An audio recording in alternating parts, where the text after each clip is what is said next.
Friends, आज हम लोग जो बात करने वाले हैं ये है गैमेटोजेनेसिस। गैमेटोजेनेसिस बोले तो क्या, गैमिट का जेनेसिस यानी कि गैमिट का जनरेशन। गैमिट के जनरेशन के बारे में हम लोग आज बात करेंगे, यानी कि process of formation of gametes under the influence of follicle stimulating hormone. Follicle stimulating hormone बोले तो क्या, FSH। ओके, इसमें हम लोग दो नोट देखते हैं और ये ध्यान रखेंगे कि नोट जो होते हैं ये एग्जाम पॉइंट ऑफ व्यू से बोले तो क्या, competitive exam point of view से बहुत इंपॉर्टेंट होते हैं कि विटामिन ए की अगर डेफिशिएंसी होती है तो इसके कारण से क्या आ सकती है, स्टेरिलिटी आ सकती है। और विटामिन ए की अगर हम बात करेंगे तो ये भी अपना रोल प्ले करता है किसमें, हेल्दी गैमेट के फॉर्मेशन में। हेल्दी गैमेट के फॉर्मेशन में ये अपना रोल प्ले करता है कौन, विटामिन ए। गैमेटोजेनेसिस की अगर मैं बात करता हूँ, ये 3 स्टेज में डिवाइडेड होते हैं। पहला होता है मल्टीप्लिकेशन फेज, जिसमें कि क्या होता है, जो फॉलिकुलर सेल्स होते हैं, जो गैमेटोजेनेसिस के लिए रिस्पॉन्सिबल फॉलिकुलर सेल्स होते हैं, उनका मल्टीप्लिकेशन होता है। फिर हम बात करेंगे कि वो साइज में ग्रो करते हैं, जिसमें पर उनका ग्रोथ फेज होता है। और उसके बाद अगर हम बात करेंगे तो मैच्योरेशन। मैच्योरेशन में क्या होता है कि ये डिवाइड करके, यहाँ पर मैच्योरेशन का मतलब होता है oogenesis करके ओवा का फॉर्मेशन करना, स्पर्मेटोजेनेसिस करके स्पर्मेटोजोआ का फॉर्मेशन करना। ठीक है फ्रेंड्स, हम लोग बात करेंगे स्पर्मेटोजेनेसिस कहां पर होता है, in the seminiferous tubules of testis. Seminiferous tubules of testis. Clear है। जबकि ओजेनेसिस की अगर हम बात करते हैं तो ये फॉलिकल्स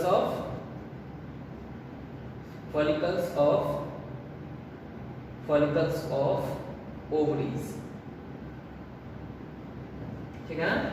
तो oogenesis कहां पर होगा, फॉलिकल्स ऑफ द ओवरीज, जबकि स्पर्मेटोजेनेसिस कहां पर होगा, seminiferous tubules of the testis. ठीक है फ्रेंड्स, नेक्स्ट बात करते हैं नोट। फिर एक और आ रहा है कि बोथ स्पर्मेटोजोआ एंड ओवा, ठीक है ना, दोनों ही ओरिजिनेट किससे होते हैं, ये ओरिजिनेट होते हैं प्रीमोर्डियल जर्मिनल सेल।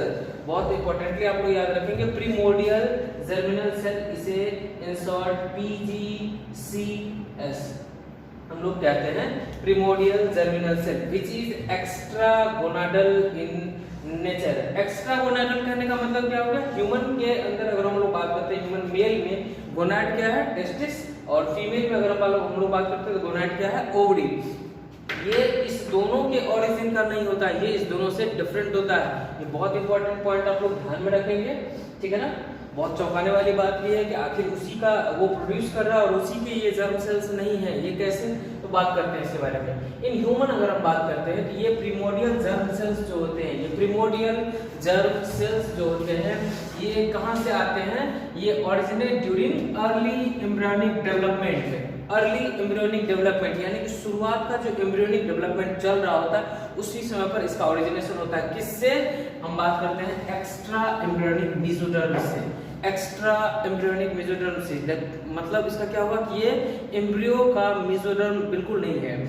एम्ब्रियो का जो सबसे फर्स्ट 3 लेयर्स, एम्ब्रियो के जो सबसे फर्स्ट 3 लेयर्स बनते हैं उसका ये मेसोडर्म नहीं है, ये एक्स्ट्रा एम्ब्रियोनिक मेसोडर्म है और ये वहां से आता है। और यही रीजन है कि हम इसे क्या कहते हैं, एक्स्ट्रा गोनाडल इन नेचर कहते हैं। यानी कि एम्ब्रियोनिक मेसोडर्म से जो गोनाड्स बने हैं ये उसका पार्ट नहीं है। ये कहाँ का पार्ट है, हम लोग जब वहां पर पहुंचेंगे तो हम लोग बात करेंगे। अभी हम लोग बात करते हैं इससे आगे।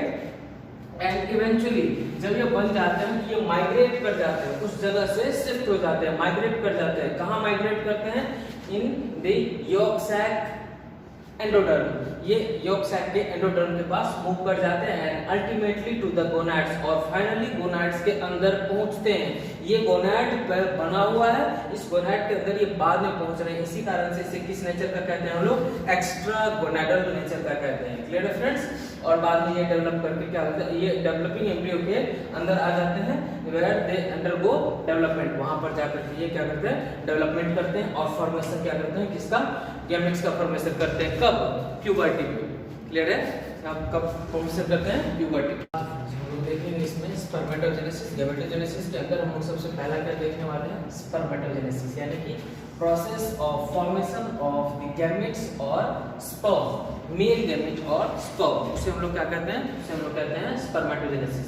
अगर मोस्ट ऑफ द एनिमल्स के अंदर अगर बात करेंगे तो स्पर्मेटोजेनेसिस कहाँ पर होता है, टेस्टिस में होता है। कहाँ पर होता है, टेस्टिस में होता है। अगर इसका एक्सेप्शन देखेंगे तो क्या होता है, अर्थवर्म। इसका कहाँ पर होता है, इसका स्पर्मेटिकल थेका में ही इसका फॉर्मेशन होता है।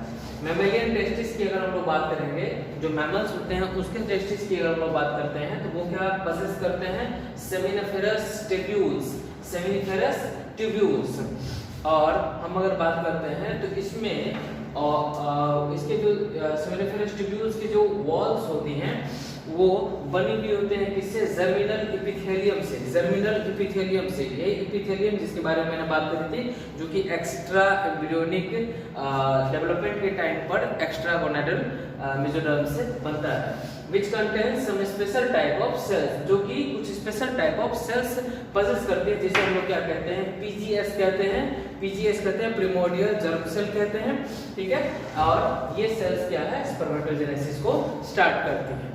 नेक्स्ट हम बात करेंगे इन सेल्स के अलावा, पीजीएस जो है, सॉरी पीजीसी के अलावा बोले तो क्या, प्रिमोर्डियल जर्म सेल के अलावा क्या है, यहाँ पर कुछ और भी सेल्स होते हैं जो cube shaped large shape cell होते हैं, ठीक है। और उसे हम लोग क्या कहते हैं, सर्टुलाई सेल्स। आप लोगों को अगर स्ट्रक्चर ध्यान में होगा तो मैंने एक टीएस सेक्शन जो है सेमिनिफेरस ट्यूब्यूल का एक टीएस सेक्शन बनाकर आप लोगों को दिखाया था। आप लोग एक बार उसको रिकॉल करेंगे। हम लोग देखते हैं वहां पर कि occurrence of Sertoli cells is the unique feature of mammalian testis. ये बहुत इंपॉर्टेंट पॉइंट यहाँ पर निकल कर आता है। नेक्स्ट हम लोग देखते हैं लिबरेशन ऑफ स्पर्म। उस टर्म से हमारे पास देखेंगे लिबरेशन ऑफ स्पर्म। लिबरेशन का मतलब निकलना, स्पर्म का निकलना कहाँ से, सर्टुलाई सेल्स से।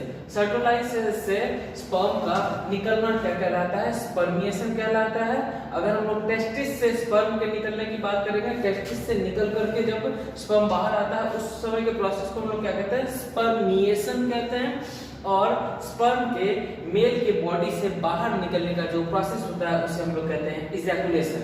एक बार फिर से आप लोग ध्यान से सुनेंगे, जब सेमिनिफेरस ट्यूब्यूल से टेस्टिस के अंदर सेमिनिफेरस ट्यूब्यूल, उस सेमिनिफेरस ट्यूब्यूल से जब स्पर्म बन करके बाहर निकलते हैं, कहाँ, एपिडिडाइमिस से तो पहले सर्टुलाई सेल से निकल करके कहाँ पर आ जाता है, वासा एफ्रेंसिया, रेटेटेस्टिस, वासा एफ्रेंसिया, और उसके बाद कहाँ पर जाता है, एपिडिडाइमिस। ये सब प्रोसेस जब वो कर रहा होता है तो उस समय पर उसको हम क्या कहते हैं, उसे हम कहते हैं स्पर्मिएशन, ठीक है ना। और जब टेस्टिस से बाहर आ जाता है, जब वो वैस डिफरेंस की तरफ बढ़ने लग जाता है, उस वाले प्रोसेस को हम लोग क्या कहते हैं, उसे हम लोग कहते हैं सेमिनेशन, ठीक है ना। और जब वो स्पर्म मेल के बॉडी से बाहर निकल जाता है तो उसे हम लोग क्या कहते हैं, उसे कहते हैं इजैकुलेशन, ठीक है। अगर हम लोग बात करते हैं स्पर्म की, ये जो होते हैं ये ट्रांसफर किए जाते हैं, अगर फीमेल के वजाइना में डायरेक्टली ट्रांसफर होते हैं तो इसे हम लोग क्या कहते हैं इनसेमिनेशन। इन मतलब अंदर और सेमिनेशन मतलब कि स्पर्म का ट्रांसफर, ठीक है। तो इनसेमिनेशन, और यही टेक्निक अगर आर्टिफिशियली अचीव की गई है तो उसे हम लोग क्या कहते हैं, एआई। ये आर्टिफिशियल इंटेलिजेंस नहीं है, यहाँ पर इसका मतलब होगा आर्टिफिशियल इनसेमिनेशन। इसको अगर आर्टिफिशियली अचीव किया गया है तो इसे क्या कहेंगे, इसे कहेंगे आर्टिफिशियल इनसेमिनेशन, ठीक है फ्रेंड्स। नेक्स्ट देखेंगे सर्टुलाई सेल्स जो होते हैं वो क्या फॉर्म करते हैं, ब्लड टेस्टिस बैरियर। टेस्टिस को ब्लड से प्रोटेक्ट करके, मतलब प्रोटेक्ट नहीं करना है उसको, क्या करना है, एक बैरियर बना करके रखना ताकि ब्लड के पास जो एंटीजेंस होते हैं वो स्पर्म सेल्स पर अटैक न कर दे।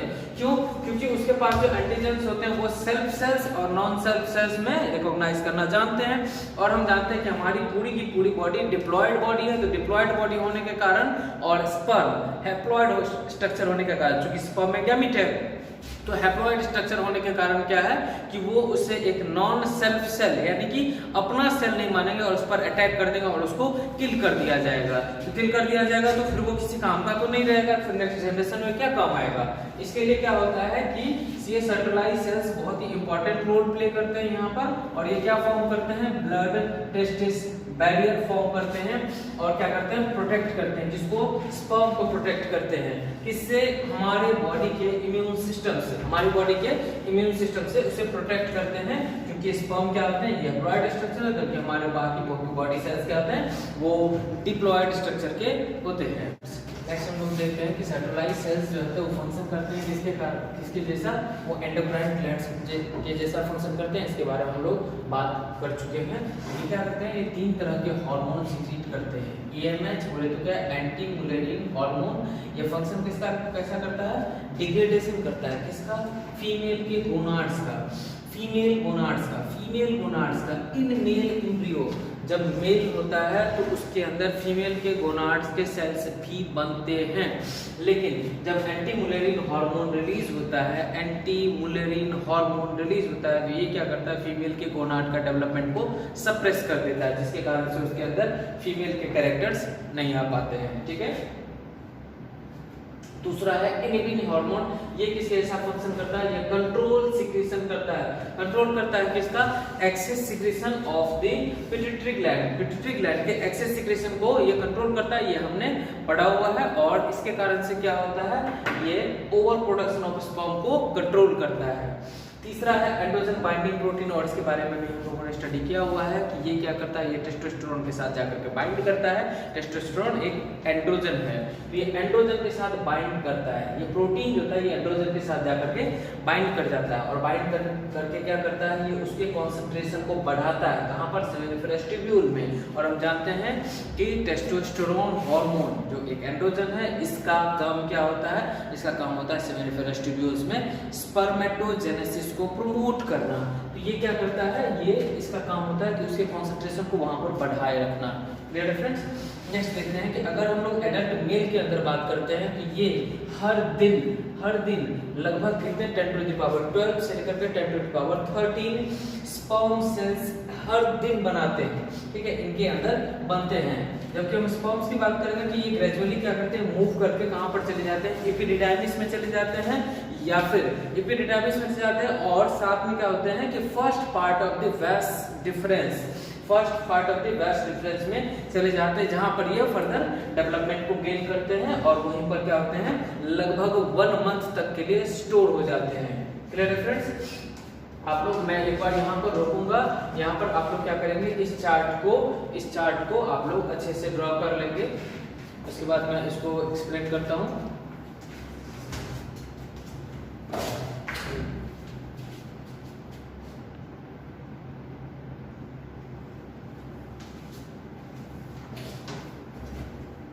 आई होप आप लोगों ने ड्रॉ कर लिया होगा। यहाँ पर हम देखेंगे, ये जो सबसे फर्स्ट दिख रहा है, इसे हमने नाम दिया spermatogonia A, type A. Clear है, ये स्पर्मेटोगोनिया टाइप ए है और ये स्पर्मेटोगोनिया टाइप बी है। क्लियर है friends. Spermatogonia type A and spermatogonia type B. ये जो स्पर्मेटोगोनिया टाइप ए है, इसे हमने क्या कहा, इसे हमने कहा जर्म सेल्स। ये जर्मिनल एपिथेलियम के जर्म सेल्स हैं। ये माइटोसिस करके अपने आप को सेल्फ परपेचुएट करेंगे, यानी कि अपना भी वजूद बनाए रखेंगे, और माइटोसिस करके ये क्या करेंगे, आगे भी स्पर्मेटोजेनेसिस में पार्टिसिपेट भी करेंगे। इन्होंने माइटोसिस किया, अपना नंबर भी बनाया, और क्या किया, इन्होंने स्पर्मेटोगोनिया टाइप बी बनाया। ये स्पर्मेटोगोनिया टाइप बी जो है, ये क्या करता है, एनलार्जमेंट करता है। एनलार्जमेंट करने के बाद ये क्या बनाता है, ये बनाता है प्राइमरी स्पर्मेटोसाइट। यहाँ पर रुक करके हम यहाँ पर 2 फेज की पहले डिस्कशन कर लेते हैं। हमने बात की थी कि स्पर्मेटोजेनेसिस 3 फेज में होता है, मल्टीप्लिकेशन, ग्रोथ एंड मैच्योरेशन। यहाँ पर हम बात करते हैं जब ये माइटोसिस कर रहा होता है, स्पर्मेटोगोनिया टाइप ए बोले तो क्या, जर्म सेल जब मैच्योरेशन कर रहा होता है तो माइटोसिस कर रहा होता है, तो उस टाइम पर हम इसे क्या कहते हैं, सिंपल मल्टीप्लिकेशन कहते हैं। ठीक है फ्रेंड्स।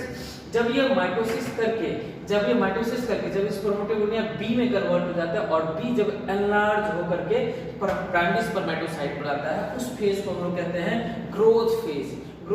Clear friends. और जब ये primary spermatocyte first meiotic division को अचीव करता है, यानी कि यहाँ से इसका रिडक्शनल डिवीजन स्टार्ट हो चुका है, इस वाले फेज को हम लोग क्या कहेंगे, मैच्योरेशन फेज। क्यों कहते हैं, क्योंकि यहाँ पर अब स्पर्म बनने का प्रोसेस या फिर किसी गैमेट बनने का प्रोसेस अब स्टार्ट हो चुका है, तो इसे हम लोग क्या कहते हैं, इसे हम लोग कहते हैं मैच्योरेशन। इस वाले फेज को हम लोग ग्रोथ, और इस वाले फेज को हम लोग सिंपल मल्टीप्लिकेशन कहते हैं। देखेंगे। इस स्टेज में क्या होता है, ये जो प्राइमरी स्पर्मेटोसाइट बना है इसमें पहला रिडक्शनल डिवीजन होगा, यानी फर्स्ट मेयोटिक डिवीजन होगा और ये इस तरह के सेल्स में टूट जाएंगे। क्योंकि मेल का सेल है तो मेल में एक्स और वाई दोनों होता है, तो एक गैमेट में एक्स जाएगा और एक गैमेट में वाई जाएगा। बाद बाकी जो ऑटोजोम्स होते हैं वो ऑटोजोम्स हाफ हाफ डिवाइड हो जाते हैं, क्योंकि वो 22 पेयर्स होते हैं। तो वन पेयर का वन पार्ट इधर, पेयर का एक पार्ट इधर आ जाएगा। क्लियर है फ्रेंड्स? इसमें हम लोग देखते हैं जैसे ये primary spermatocyte first meiotic division complete करता है, ये किसमें कन्वर्ट हो जाता है, ये कन्वर्ट हो जाता है सेकेंडरी स्पर्मेटोसाइट में। आपसे पूछा जाएगा प्राइमरी स्पर्मेटोसाइट की प्लॉइडी क्या होती है, तो इसकी प्लॉइडी होती है 2n, जबकि सेकेंडरी स्पर्मेटोसाइट की प्लॉइडी आपसे पूछी जाएगी तो ये है n, यानी कि ये हैप्लॉइड है। और रिडक्शनल डिवीजन के बारे में आपसे पूछा जाएगा रिडक्शनल डिवीजन किस फेज में होता है, तो आप कहेंगे मैच्योरेशन फेज में। क्या कहेंगे आप कहेंगे कि हाँ रिडक्शनल डिवीजन मैच्योरेशन फेज में होता है। और रिडक्शनल डिवीजन की बारे में बात करेंगे तो ये कब होता है, ये प्राइमरी कहाँ पर होता है, ये प्राइमरी स्पर्मेटोसाइट के अंदर होता है। ठीक है ना? नेक्स्ट हम लोग बात करेंगे इस सेकेंडरी स्पर्मेटोसाइट के अंदर सेकेंड मेयोटिक डिवीजन होगा। सेकेंड मेयोटिक डिवीजन होगा और हम जानते हैं सेकेंड मेयोटिक डिवीजन जो होता है वो क्या होता है, वो जस्ट लाइक माइटोसिस होता है, यानी कि वो इक्वेशनल डिवीजन होगा, यानी कि 22 और प्लस x जो है वही इक्वली बट जाएगा, वहां पर किसी भी तरह का रिडक्शन नहीं होगा क्रोमोसोम के अंदर। और यहाँ पर भी 22 प्लस y देखते हैं ये बढ़ गया और फाइनली ये किस में कन्वर्ट हो जाता है, ये कन्वर्ट हो जाता है स्पर्मेटोजोआ। ये जो सेल है इससे यहाँ पर स्पर्मेटोजोआ में कन्वर्ट होने से जस्ट पहले जो सेल होता है इसे हम लोग स्पर्मेटिड्स कहते हैं। मैंने यहाँ साइड में लिखा हुआ है, आप ध्यान से देख सकते हैं, इसे हम लोग स्पर्मेटिड्स कहते हैं। और जो जब ये डेवलप होकर के किससे कन्वर्ट हो जाते हैं, स्पर्म सेल्स में कन्वर्ट हो जाते हैं, तो इसे हम लोग स्पर्मेटोजोआ कहते हैं। Clear friends? आप लोग इसको पॉज करके लिख लेंगे। नेक्स्ट हम लोग बात करने वाले हैं प्रोसेस। इसके में एक और नोट मैंने यहाँ पर लगाया है, प्रोसेस ऑफ ट्रांसफॉर्मेशन। किसका ट्रांसफॉर्मेशन? जो हमने स्पर्मेटिड की बात की, जो कि एक सर्कुलर फॉर्म है। जब ये सर्कुलर फॉर्म से स्पर्मेटोजोन में कन्वर्ट होता है, एक फ्लैजिलेटेड फॉर्म में कन्वर्ट होता है, ये एक फ्लैजिलेटेड फॉर्म है।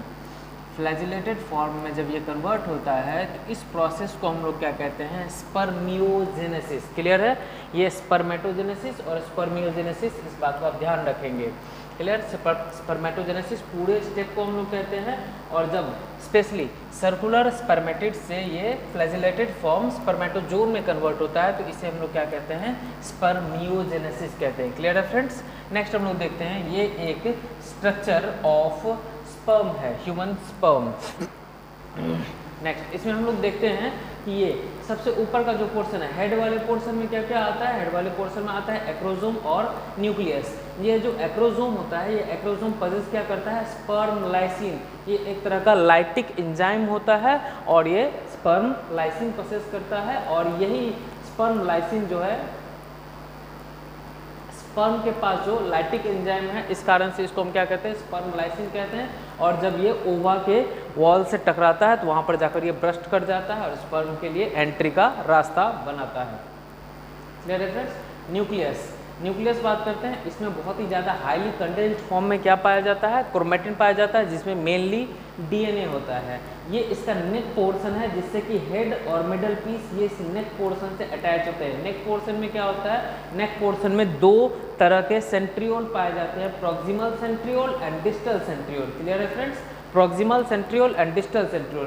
प्रॉक्सिमल सेंट्रियोल जो है ये यहाँ पर कोई नया स्ट्रक्चर नहीं बना रहा है, जबकि डिस्टल सेंट्रियोल जो है इससे ये एक्सोनिम अराइज होता है। इससे हम लोग क्या कहते हैं, ये जो एक थ्रेड अराइज हुआ है इसे हम लोग कहते हैं एक्सोनिम। इसे हम लोग क्या कहते हैं, एक्सोनिम कहते हैं। और ये एक्सोनिम ही क्या करता है, ये एक्सियल फिलामेंट बनाता है, जो कि क्या बनता है, फ्लैजिला बनता है। क्लियर है फ्रेंड्स? जो कि हम लोग आगे देखेंगे कि ये टेल में जाता है। जब हम ये एक्सोनिम की बात करते हैं तो ये जो एक्सियल फिलामेंट एक्सोनिम जा रहा है, ये एक पोर्शन से एक एनुअल रिंग लाइक सेंट्रियोल से पास करता है, एनुअल रिंग लाइक सेंट्रियोल से पास करता है, जिसे कि हम लोग एनुलस भी कहते हैं, जिसे हम लोग एनुलस भी कहते हैं। क्लियर है फ्रेंड्स? और ये देखते हैं कि यहाँ से यहाँ तक इसका टेल पोर्शन है और टेल पोर्शन से बाहर निकला हुआ ये फ्लैजिला है, इसीलिए हम लोग इसे क्या कहते हैं, फ्लैजिलेटेड स्पर्म कहते हैं, फ्लैजिलेटेड स्पर्मेटोजोन कहते हैं। जब हम हेड की बात करते हैं तो ये हेड जो है कवर्ड होता है एक कैप से, जिसे कि हम एक्रोजोमल कैप कहते हैं। ये जो है ये वाला पोर्शन, इसे एक्रोजोमल कैप कहते हैं। क्लियर है फ्रेंड्स, एक्रोजोमल कैप। जब हम बात करते हैं anterior portion of middle piece, जब हम anterior portion of middle piece की बात करते हैं तो एंटीरियर पोर्शन, ये इस मिडल पीस के एंटीरियर पोर्शन की बात करते हैं तो ये इसका एंटीरियर पोर्शन है और ये इसका पोस्टीरियर पोर्शन है, ये इसका पोस्टीरियर पोर्शन। तो एंटीरियर पोर्शन पर क्या होता है, नेक होता है, और पोस्टीरियर पोर्शन से क्या स्टार्ट होता है, टेल स्टार्ट होता है। क्लियर है। नेक की बात करते हैं तो नेक एक नैरो रीजन होता है जो कि कंटेन करता है प्रॉक्सिमल एंड डिस्टल सेंट्रियोल, जिसमें से डिस्टल सेंट्रियोल की मैं बात करूँगा तो इसे बेसल बॉडी भी कहते हैं। और यहाँ से जो एक्सियल फिलामेंट अराइज होता है जो कि आगे जाकर फ्लैजिला बनाएगा। तो यहाँ पर ये जो बेसल बॉडी होता है ये 9+2 की अरेंजमेंट में होता है, आप लोग इसे ध्यान में रखेंगे। नेक्स्ट हम लोग देखते हैं कि एक्सियल फिलामेंट जो होता है ये begin just behind the distal centriole, distal centriole के जस्ट बिहाइंड से ये अराइज होता है। इस कारण से डिस्टल सेंट्रियोल को हम लोग क्या कहते हैं, बेसल बॉडी कहते हैं। Through the middle piece and extends into the tail, यही बात हमने अभी यहाँ पर करी।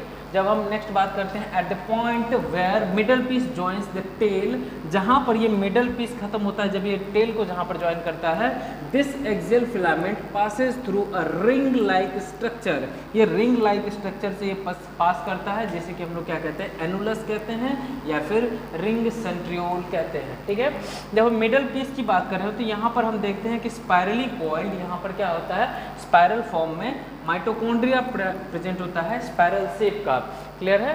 इसमें हम लोग क्या कहते हैं, और ये माइटोकॉन्ड्रिया हम जानते हैं कि माइटोकॉन्ड्रिया के बारे में आप लोगों ने बहुत पहले से पढ़ा होगा कि माइटोकॉन्ड्रिया को क्या कहते हैं, power house of the cell कहते हैं। और ये स्पर्म के पास है, इसीलिए इसको ही हम क्या कहते हैं, ये पावर चैम्बर या फिर एनर्जी चैम्बर ऑफ द स्पर्मेटोजोन है।